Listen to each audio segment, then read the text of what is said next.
Assalamualaikum warahmatullahi wabarakatuh. Perkenalkan, nama saya Yeti Wasalawan7 dari Undip 2018. Saat ini saya sedang mengikuti kegiatan KKN di Sragen.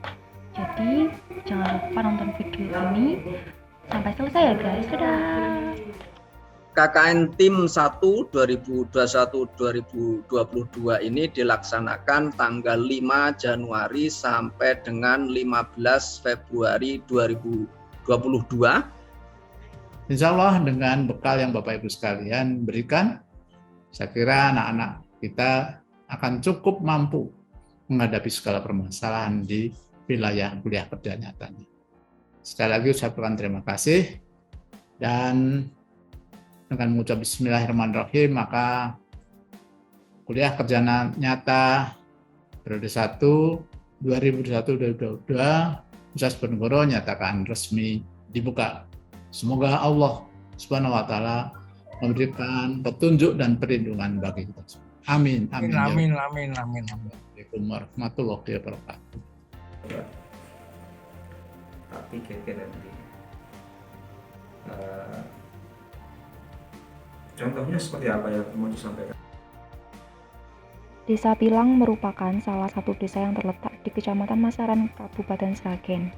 Desa Pilang terletak di antara kaki Gunung Lawu dan Merapi Merbabu, dan secara topografi terbelah oleh Sungai Bengawan Solo yang berdampak pada perbedaan karakter masing-masing wilayah. Desa Pilang mempunyai letak geografis yang unik, yakni berada di sepanjang aliran Sungai Bengawan Solo. Sepanjang perjalanan menuju Desa Pilang nanti akan disuguhi oleh area persawahan yang luas dan subur dan akan nampak hijau atau kuning. Sebagian besar penduduk Desa Pilang memiliki mata pencaharian di bidang industri kecil, terutama industri batik dan kerajinan rumah tangga. Selain industri batik, mata pencaharian penduduk ada pada sektor pertanian, perkebunan, perikanan, perdagangan, dan lain-lain. Desa Pilang memiliki potensi yang besar dalam bidang pariwisata batik. Dengan ditetapkannya desa tersebut sebagai desa wisata batik, batik menjadi ciri khas Desa Pilang karena mayoritas penduduknya sebagai pengusaha batik.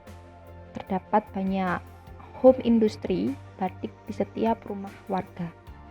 Batik yang ada di Desa Pilang beragam, mulai dari batik tulis, batik cap, batik printing, dan jenis batik lainnya.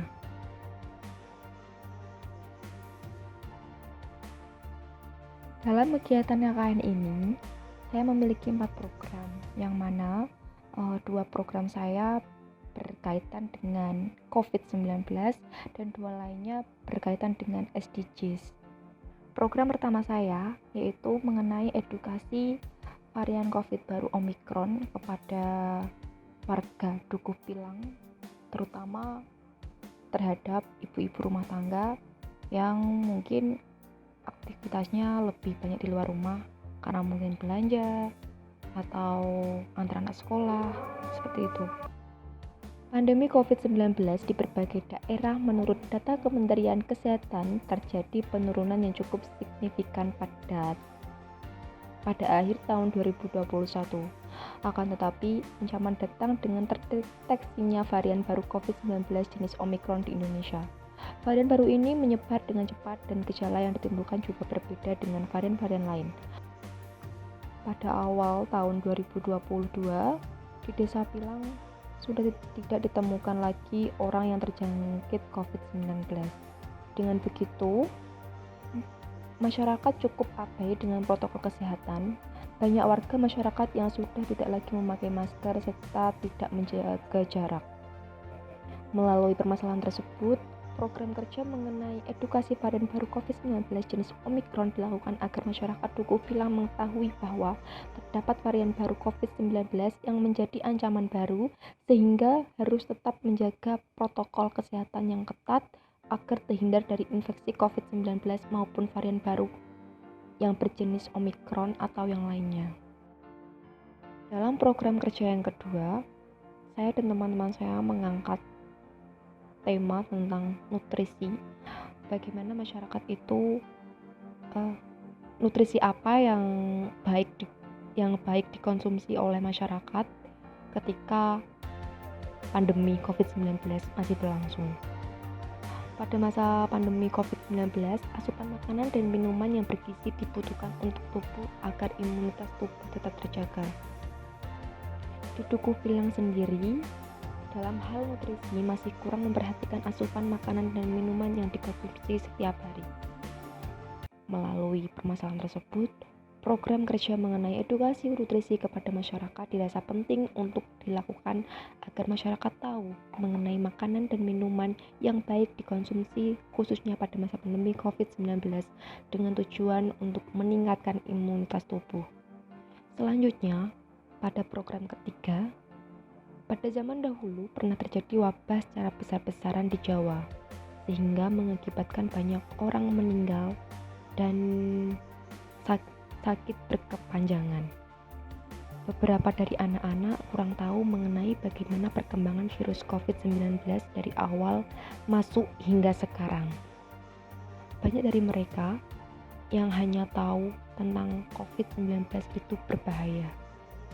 Agar anak-anak tahu tentang COVID-19, tentang bahayanya, dan anak-anak juga dapat belajar, maka saya mengangkat program bernama Edukasi Wabah Penyakit Pes di Jawa terhadap siswa SDN 1 Dukuh Pilang, yang mana program tersebut nanti anak-anak SD dapat diberikan edukasi singkat mengenai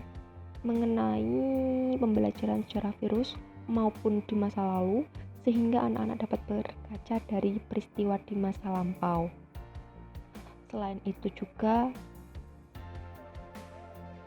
anak-anak dapat belajar sejarah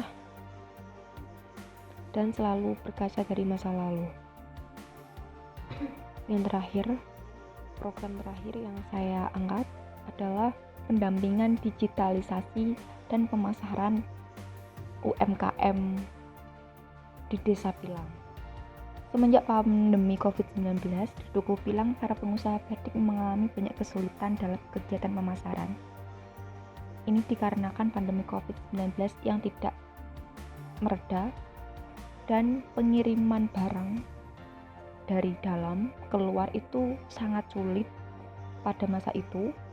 Oleh karena itu, saya perlu memberi strategi dalam menghadapi permasalahan tersebut.